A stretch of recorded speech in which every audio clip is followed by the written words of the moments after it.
గోదావరి సిగకు మరో సింగారం తొడవనుంది. ఉభయ గోదావరి జిల్లాలను కలుపుతూ గోదావరిపై అతిపెద్ద వంతెన పనులు తుది దశకు చేరుకున్నాయి.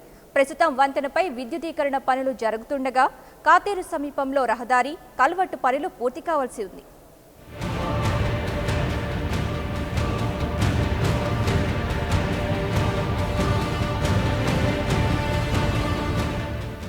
గోదావరి నదిపై ఇప్పటికే సుమారు 4.2 కిలోమీటర్ల రోడ్డు, రైలు వంతెనలు ఉన్నాయి.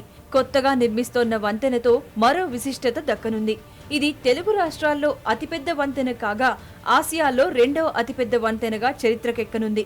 భూసేకరణ తదితర కారణాలతో ఈ వంతెన అనుకున్న సమయానికి పూర్తి కాలేదు.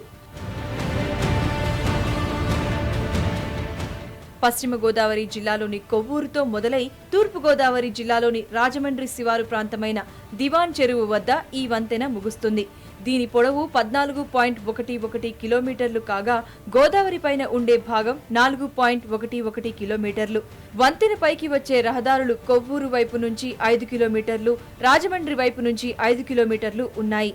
హైదరాబాద్ లో 11.6 కిలోమీటర్ల పొడవున్న పివి నరసింహారావు ఎక్స్ప్రెస్ వేనే ఇప్పటి వరకు పొడవైన వంతెనగా పరిగణించేవారు. ఇప్పుడు ఈ గోదావరి నయా వంతెన ఆ రికార్డును బ్రేక్ చేయనుంది.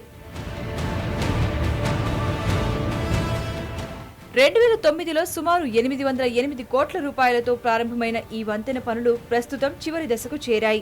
వంతెన నిర్మాణానికి 200 కోట్ల రూపాయలను రాష్ట్ర ప్రభుత్వం ఖర్చు చేయగా మిగిలిన 608 కోట్ల రూపాయలను కాంట్రాక్ట్ దక్కించుకున్న సంస్థలు వెచ్చించాయి. అంటే సుమారు 22 సంవత్సరాల పాటు ఈ వంతెనపై టోల్ గేట్ ఏర్పాటు చేసి మనం ముక్కుపిండి మరీ వసూలు చేస్తారన్నమాట.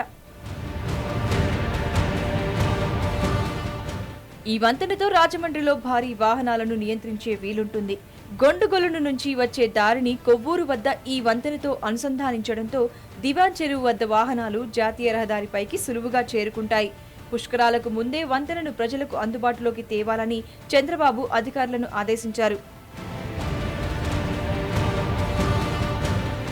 ఈ నెల 18వ తేదీన ప్రభుత్వ ప్రధాన కార్యదర్శి ఐవైఆర్ కృష్ణారావు, రోడ్డు భవనాల శాఖ ప్రత్యేక ప్రధాన కార్యదర్శి బి శ్యాంబాబు ఈ పనులను పర్యవేక్షించేందుకు రాజమండ్రి వెళ్లనున్నారు.